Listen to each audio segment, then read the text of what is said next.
नमस्कार दोस्तों, Monday motivation की कहानियों में आप सभी का फिर से स्वागत है। मैं हूं निशा और आइए सुनते हैं आज की कहानी। ये कहानी है गौतम बुद्ध जी की। एक समय की बात है, गौतम बुद्ध जी अपने शिष्यों के साथ एक गांव से गुजर रहे थे।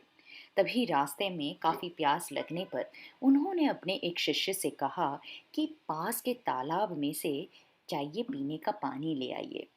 उनके शिष्य ने उनकी बात सुनते हुए पानी लेने के लिए निकल पड़ा।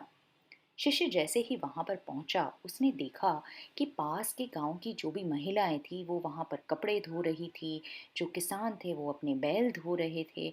और पूरा तालाब का पानी इतना गंदा देखकर शिष्य बहुत ही विचलित हो उठा। उसे लगा कि इतना गंदा पानी लेकर मैं अपने गुरुदेव के पास पीने के लिए कैसे लेकर जाऊं। कुछ समय तक रुका और कोई रास्ता न मिलने पर और पानी फिर भी इतना गंदा देखते हुए उसने निश्चय किया कि वह उधर से पानी नहीं लेगा। वापस आने पर उसने बुद्ध जी से कहा कि मुझे माफ़ कर दीजिएगा, मैं आपके लिए पानी नहीं ले आ पाया।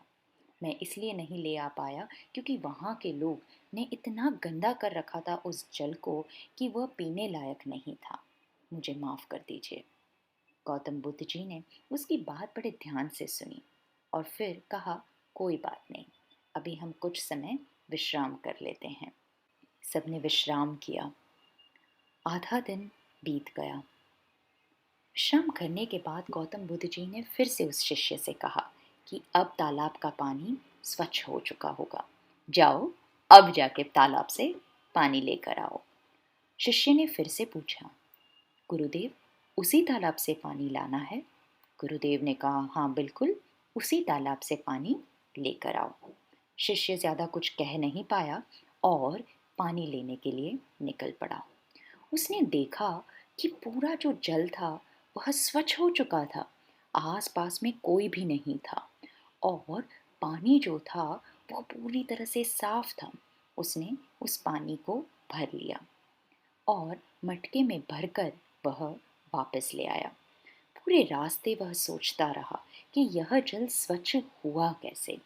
गुरुदेव से उसने पूछा कि मुझे समझ नहीं आया, ये आपने किस तरीके से किया।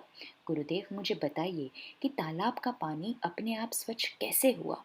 गुरुदेव ने कहा, मैंने कुछ नहीं किया, यह तो प्रकृति ने किया है। शिष्य को समझ नहीं आया और गुरुदेव ने उसे देखकर फिर से उसे समझाने का प्रयास किया। उन्होंने बताया, कई बार यह जो मिट्टी होती है वह ऊपर होती है तो तालाब का पानी गंदा दिखता है।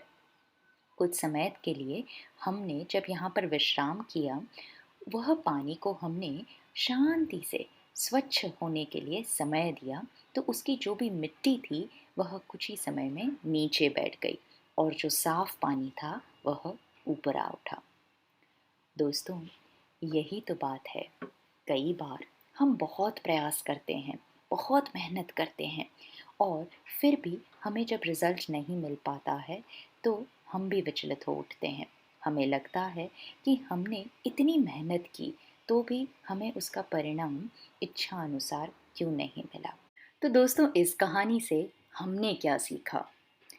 दोस्तों, कई बार ऐसा होता है कि काफ़ी सारी परेशानियाँ हमारे मस्तिष्क को अस्थिर कर देती है, हमारे मन को अशांत कर देती है और हमें लगता है कि हम कितने प्रयास भी कर रहे हैं फिर भी इच्छा अनुसार फल नहीं मिलता है। ऐसे में गौतम बुद्ध जी की कहानी हमें समझाती है कि धैर्य जो है वो बहुत ही ज़रूरी है। हमारा मन जब अशांत होता है तब वह सही तरीके से सोच नहीं पाता है और उसे थोड़ा सा समय देना चाहिए ताकि वह शांत हो जाए और फिर कोई भी निर्णय ले सके।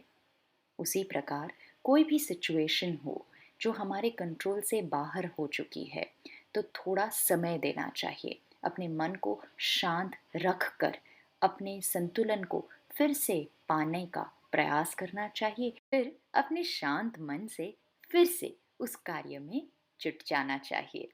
मुझे पूरा विश्वास है कि यह बात आप सभी याद रखेंगे और अपने पूरे इस वीक को पूरे फोकस तरीके से बिताएंगे। अपने मन को शांत रखकर नियंत्रण में लाकर और सिचुएशंस का पॉजिटिवली सामना करके। Have a great week ahead. This is Nisha signing off. Bye bye. See you soon.